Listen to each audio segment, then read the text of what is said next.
It's time to take a look at what's happening around Wyoming for Friday, July 12th. I'm Wendy Corr, bringing you headlines from the Cowboy State Daily newsroom, brought to you by Wyoming Senior Olympics, reminding you that this year's Summer Olympics start July 31st in Cheyenne and volunteers are needed. Become a volunteer today at wyomingseniorolympics.org. Less than 3 weeks after a section of mountain dropped off and took part of Wyoming Highway 22 with it, the temporary fix is done on Teton Pass. For the Wyoming Department of Transportation, though, the work is just getting started, according to Cowboy State Daily's Jake Nichols, who reports that engineers have figured out how to put the highway back right where it was to begin with. The part of the real mountain that was created back when mountains were created, that didn't fail. What failed was about 70 feet from the surface, 70 feet down of man-made fill that was done in the 1960s. That fill was pretty good for the 1960s, but after a while, every spring, water seeps in, runoff seeps in, and it just finally had enough. So they're going to put better fill in there and just put it back where it was better. It will be a massive undertaking, but WYDOT already pulled off one miracle this summer by getting the highway reopened in record time. It will only take time and money to make the fix permanent, but those are two things the department never seems to have enough of. Wyoming's congressional delegates are sounding alarms about the United States' trajectory after President Joe Biden hosted a solo press conference following an hour delay Thursday evening. Cowboy State Daily's Claire McFarland spoke to Senators John Barrasso and Cynthia Lummis, as well as Representative Harriet Hagerman, after Thursday evening's event. Well, they're concerned for the nation's trajectory under Biden, and they're saying that in addition to not being fit to run, also not fit to run the country. Senator Cynthia Lummis said that Biden's performance, both at the June 28th debate and at this press conference, make America look weak on the world stage. The president articulated his prepared speech about the legacy of NATO fluently, but was often incomprehensible during the press question period that followed. The upgrade to the missile defense program at F.E. Warren Air Force Base in Cheyenne is expected to bring billions of dollars in construction money and thousands of jobs to the community. But Cowboy State Daily's Renee Jean reports that the project is coming in at 81% over budget. I think the key point here, Wendy, is that even though the project is 81% over budget, and that did trigger a Department of Defense review, it was caused by not knowing some things about the groundwork that was going to have to be done. But even as they were conducting that review, they were already teeing up money for this project in Congress. $1.6 billion is headed to F.E. Warren's way to get started preparing for this. Acquisition costs for the Sentinel missile program are now estimated at $140.9 billion. A tiny exploration company from Canada has become the latest entrant to the once-abandoned Shirley Basin uranium mining district in central Wyoming, where it hopes to attract interest from larger players in the strategic ore market. Cowboy State Daily's Pat Mayo spoke to the CEO of Indigo Exploration, a Vancouver-based company which recently acquired old uranium claims in a roughly 2-square-mile area sandwiched between other mining claims.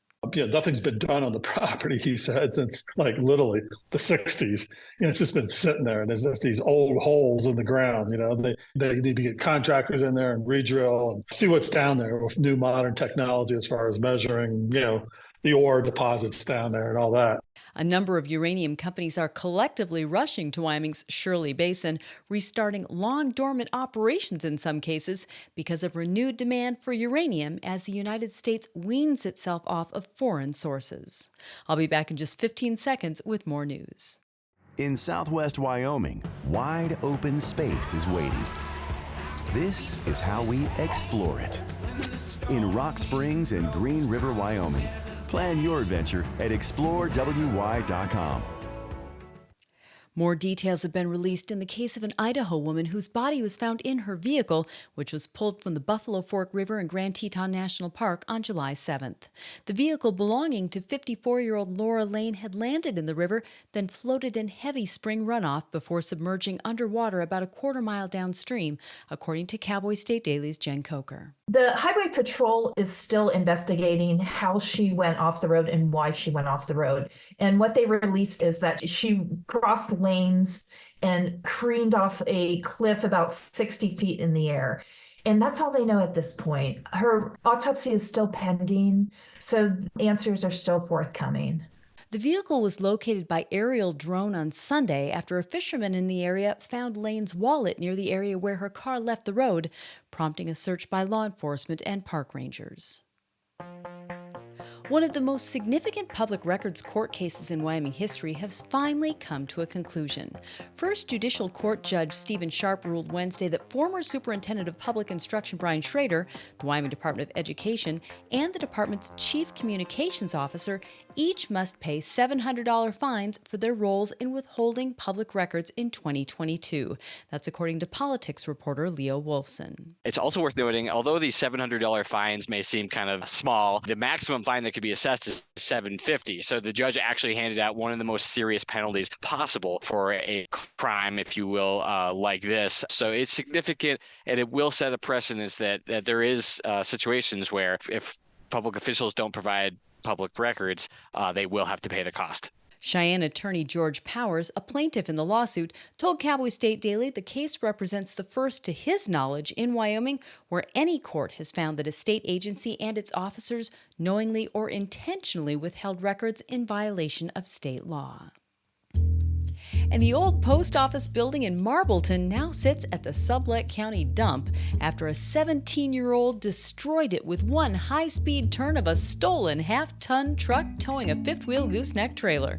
Cowboy State Daily's Claire McFarland reports that 17-year-old Connor Hansen attempted to take a 90-degree turn at 64 miles per hour and survived almost by a miracle, according to the owner of the building.